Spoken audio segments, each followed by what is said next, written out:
Hi, my name is Jay Sugarman, and I want to welcome you to Museum Open House. This ongoing series features and highlights many of the outstanding museums and other cultural institutions.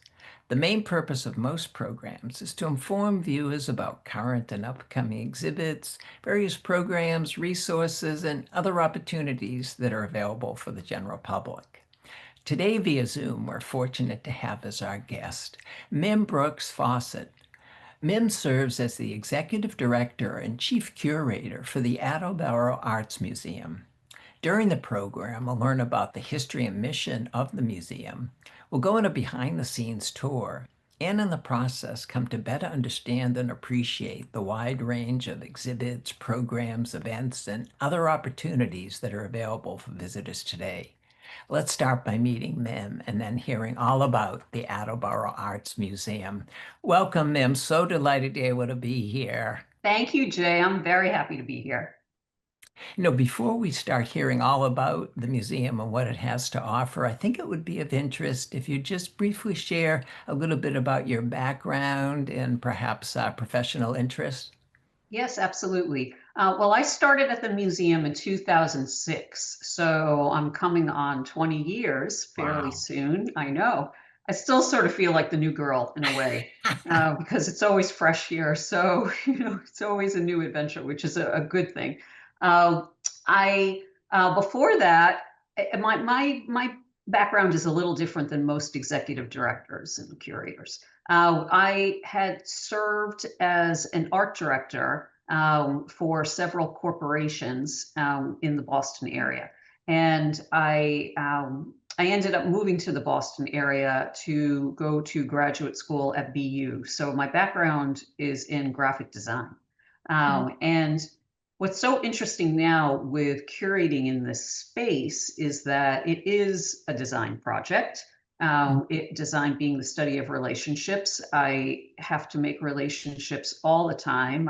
That's a natural default for me, I think, in any space, but particularly in our gallery space where I'm assessing the artwork, I'm looking at the work, and I'm also looking at the space, seeing where everything should land. Mhm.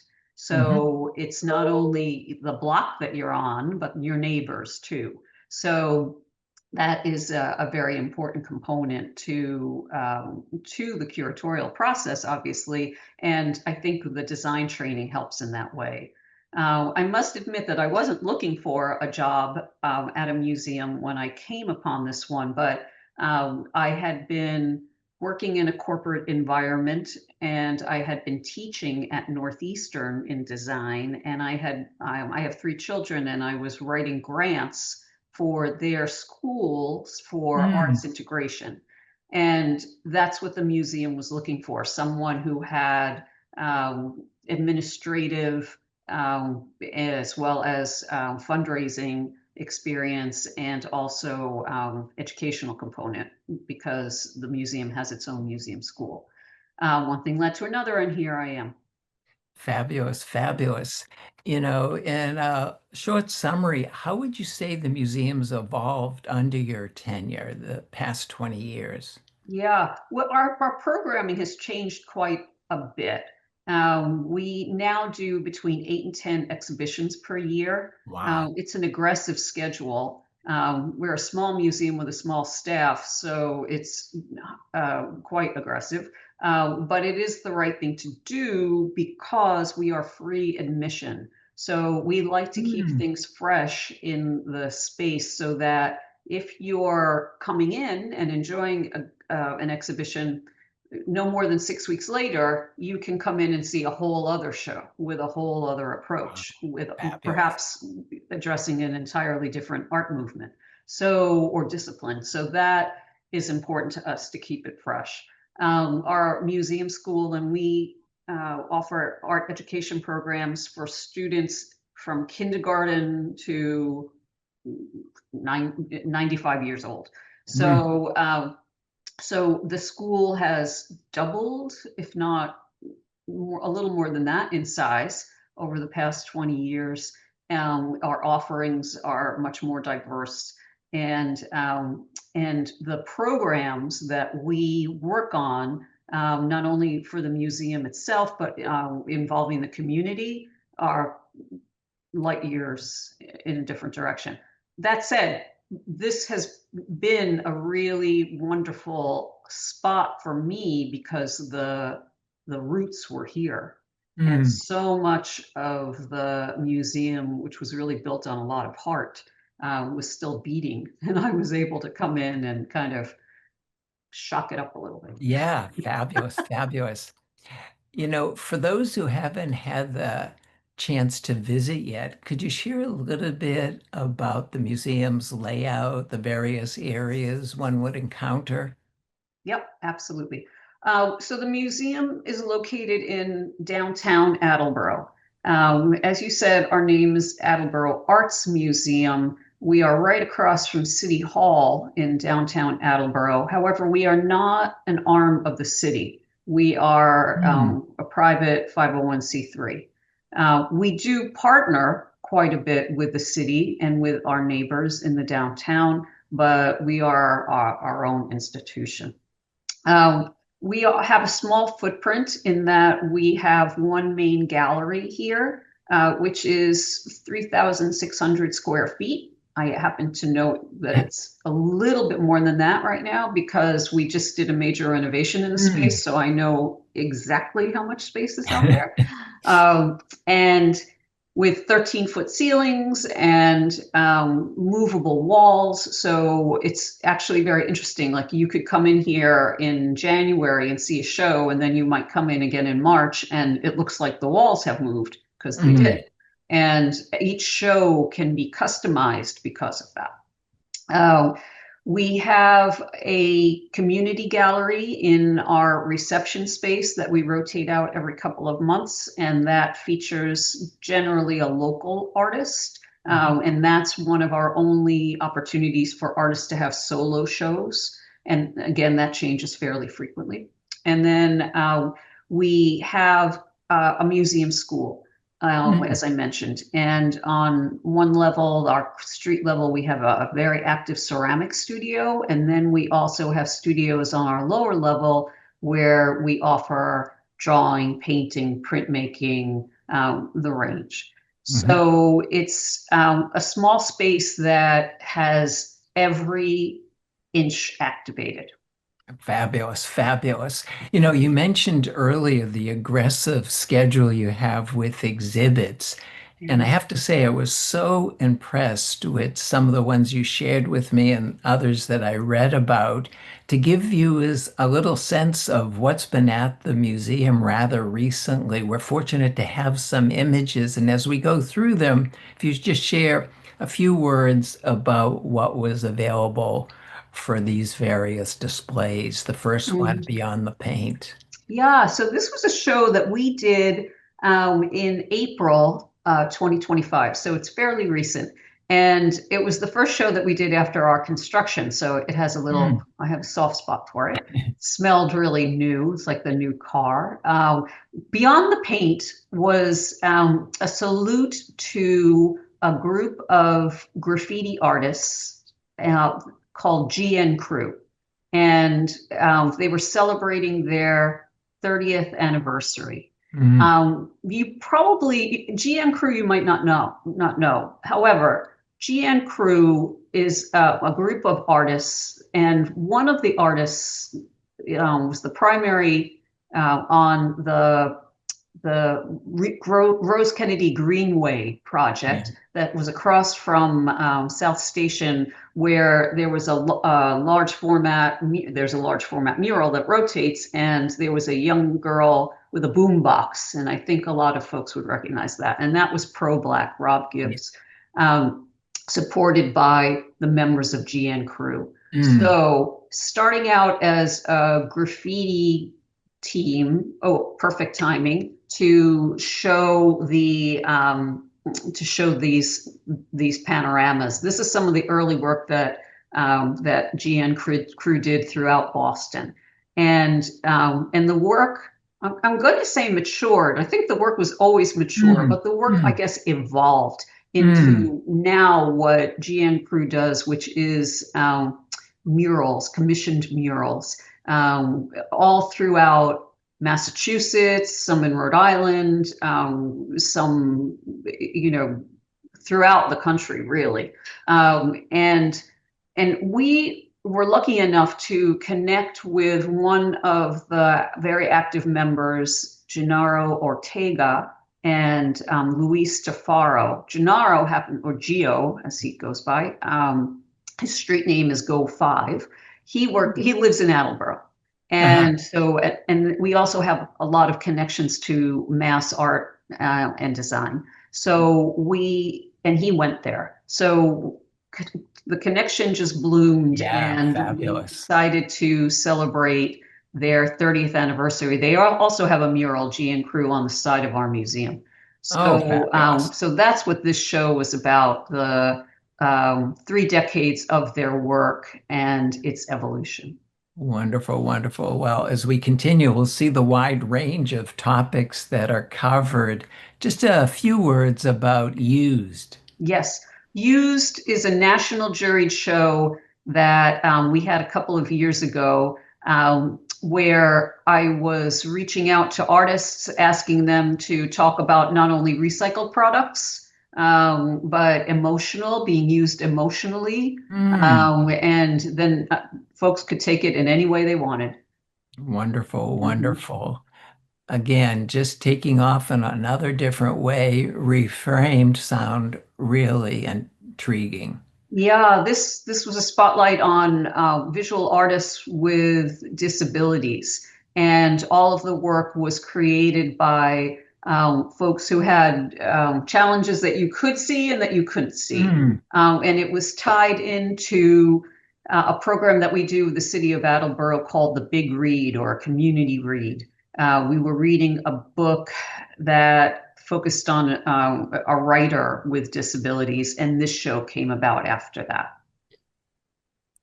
And this very moving exhibition looking back at the marathon bombing. That's right. So this was on view at the point where we were commemorating the 5th anniversary of the marathon bombings. And I had artists visually talk about endurance. So it included prosthetics, highly designed Mm. prosthetics for runners, blade runners. It included work that focused on wheelchairs, having wheelchairs in the marathon, and also talked about when women were permitted to join the marathon, which surprisingly was not that long ago. So it was a show that made you really reflect, and also it educated. This Most was definitely. unbelievable. We had wonderful partners. These were all of the shoes that were left as a tribute at the Mm. marathon. Mm. They were in boxes being stored. They were at the Boston Public Library, the main branch, for a while, and then left in boxes. And through a partnership with Iron Mountain that was storing them, we were able to have them on view at the museum. I made a tower so that it was sort of a reverent view of what had happened. Wonderful, wonderful. And the last exhibit we want to share is another national jury show, I believe. Yeah, that's right. This is real or imagined. We have guest jurors, every time we have a national juried show, and they rotate. This actually was juried by a friend of mine Hmm. who at the time was a curator at the Guggenheim. So it was wonderful to get her perspective. So we had through a national call, we had submissions, and they were reviewed, and these were the pieces that were selected, that were in the show. It was a wonderful, incredibly diverse. You can see, like, we opened it up to all mediums, all Yeah. sizes, because the 13 feet ceilings really help with that. 13-foot ceilings like make us be able to show everything, or Mhm. allow us to show everything. And medium sizes concepts. I think the next one you'll see was a major installation that an artist from New York came and worked with. She was creating sound waves Mm. and or creating waves as if we were in the ocean, and again, real or imagined. So the fans were moving these metal strips. Wonderful, wonderful. Well, that was just a sampling of the wide range, and as you say, 6 to 8 rotating each year. Yes. So lots to look forward to for sure. And perhaps Mhm. towards the end, we'll hear a little bit about that. But want to move on and touch on, you mentioned the different ways connect with the community, different education ways, different teaching, training. What's some of the programming look like, either in connection with the schools or youth groups? Well, we do work a lot with schools. We have tours that come through all of the time. We also have a program set up that really addresses high schoolers, and Mm. that's called High Art. And our programs coordinator, Abby Rivaldi, is her name. Abby is the quarterback on that program. And for years, we have been working with bringing in high school installations. So this is not recycled work that they've done or Mm. repurposed work that they've done in their classrooms. This is a whole new installation based on a theme.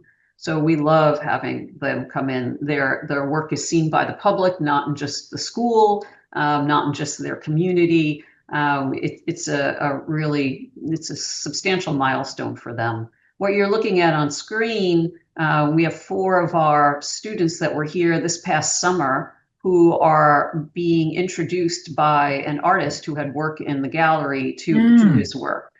This is Casey Hayward, and Casey works on the unlikely surfaces.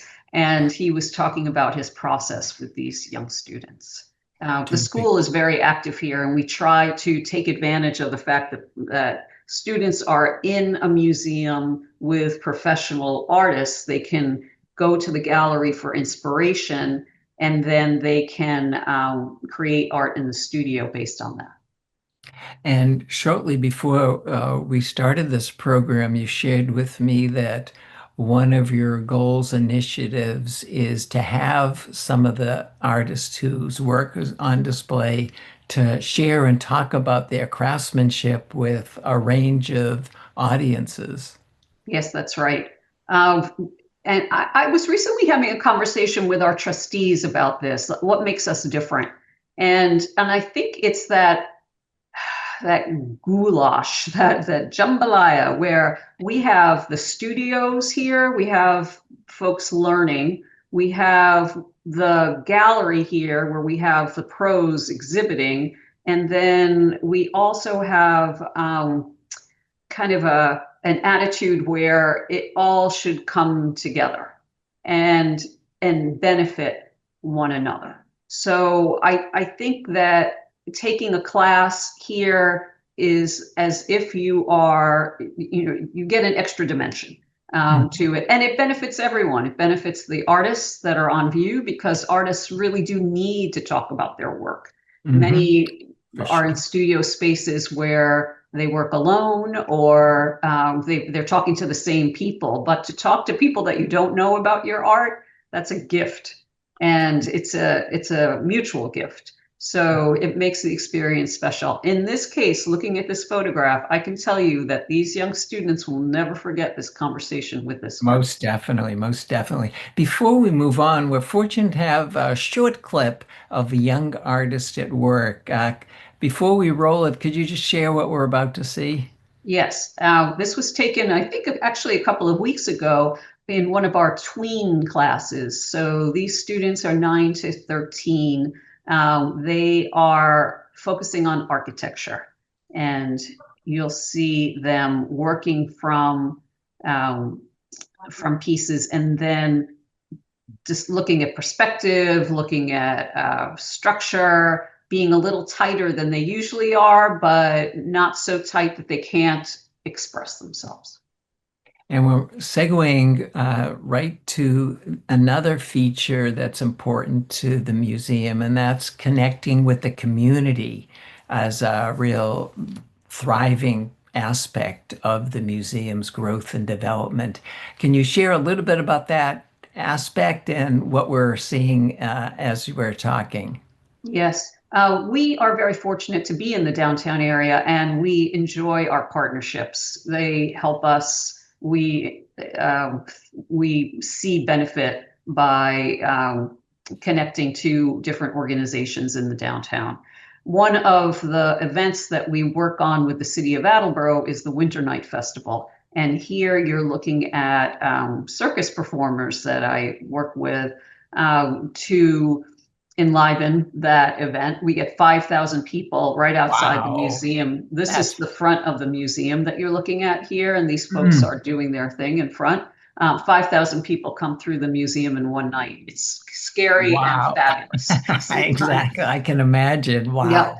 And if this was a horizontal shot, to the right of that man on stilts, you would see a giant bonfire on our lawn. Oh, So scary and exhilarating, but we do have the Attleboro Fire Department manning that. So it's just a bonanza of all kinds of attractions. And the next shot that you're going to see is the Providence Drum Troupe. And mm. they were preparing to go and walk the streets during this event as part of the Winter Night Festival. So this is a fun one for us during the time where everybody needs to have a little something exciting. You can see the snow here. So there isn't a lot going on in winter, certainly not a lot of outdoor in the downtown area. So this one is very popular. Oh, it brings lots of smiles, as we can see, to everyone in that Mhm. shot. That's fabulous. That's Yeah. fabulous. And an upcoming event that involves the community and beyond is going to be the benefit art auction. Can you share what's involved with this, please? Yes. Our benefit art auction is, I guess I could say that it's auction season now.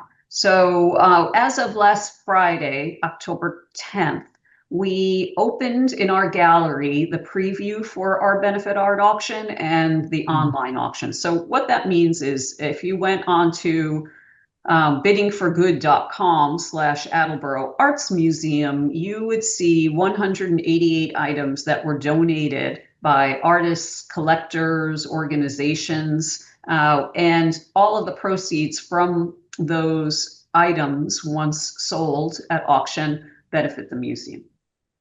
If you come into the gallery, you would see those 188 items in the flesh so that you could assess them carefully. However, if you live across the country, which a lot of our bidders do, you can use the online. This is the 34th anniversary of the auction. We have been Mm. doing this for over 3 decades, and it's a full circle moment. The artists donate, we give back to them by promoting their work, sharing their biographies, giving them tickets to the auction so they can Mm. see buying trends, what seems to be popular, have a really fun evening at the auction, and then also gives them a free membership. They are going to have the opportunity to exhibit in the member show, other discounts on other exhibition fees. So they gave to us, we're giving back to them. It's just a wonderful cycle. And again, it's the 34th year. That's fabulous. That's fabulous. You know, looking ahead, what are some of the exhibitions and programs that you're most excited about and that we can look forward to viewing and attending? Well, with 2026 coming around very quickly, we are participating in tributes to the 250th. So the whole year is peppered with shows that Mm. look back and look ahead based on looking back, and address moments in history, all things U.S. And in our world here, all things US mean all things, that means all things US. And we are anxious to hear what our artists have to say. So one of the shows that's coming up in February for 3 weeks is called Focus on the Past. I have a range of artists that it ended up being 76 artists, which is really funny. And that wasn't planned, but 76 artists who are interpreting one particular item from our permanent collection Wow. that has to do with US history or let's say that we have two prints that are in that collection, one by Grant Wood, one by Thomas Hart Benton. So some of the artists are interpreting those American pieces. Then we have some other works. We have a historical collection within our collection because of how some of this work was donated, and we are having the artists interpret a pledge from 1776 that we have, also some Civil War memorabilia. So we've got 76 contemporary artists looking back and talking about what they see from there. That's going to be one Wow. of my favorite shows. That's fabulous. So creative. What an approach. It's You going to know, be great. yeah, I look forward to that. In closing, how would you characterize or distinguish Attleboro's art scene from a little more larger cities nearby, like Boston or Providence? Yeah, we are so fortunate. Our location puts us 15 minutes from Providence. We're Mm. right on the line. And 30 to 40 minutes, Mhm. sometimes more. But for the most part, 40 minutes from Boston. So we're in this really wonderful space where we have a number of artists that come from Greater Boston and the Rhode Island artists, even Connecticut artists, and even north of Boston. So and that informs what we do. That blend informs what we do. And then when we mix it up with the national juried show, it gets even more interesting Mm. because you can see materials that are being used that are from artists that are local, and then what artists are using from Texas. So it's very different. I do feel very fortunate to be in this location because we pull those audiences from the greater Providence, greater Mm. Boston Mm. area. We're right on a commuter line stop, so it makes it very easy for folks to get here. And I think the artists enjoy being in this space because it's small enough to get attention, to meet one another, and to develop relationships within a group show. And we are very committed to having the artists as well as our audiences have strong cultural experiences. Fabulous, fabulous. In closing, Mim, how can viewers and others find out more, stay in touch about comings and goings at the museum? Sure. AttleboroArtsMuseum.org. That is our website. We're also active on Facebook and on Instagram, but all three of those channels, I think, would be the best way to see what's coming up and to send us questions and to get involved as an artist or just someone who appreciates art. Wonderful. Well, we'll be sure to have those links in the closing credits. But for now, unfortunately, we've come to the end of the program. I want to thank you again so much for taking time to be here. Fabulous overview about what the museum has to offer. Look forward to visiting soon and definitely encourage others to do the same. Continued success with future upcoming exhibits and endeavors. Thank you so much. It was a pleasure. Also want to thank those of you watching for joining us and hope you'll be able to tune in next time.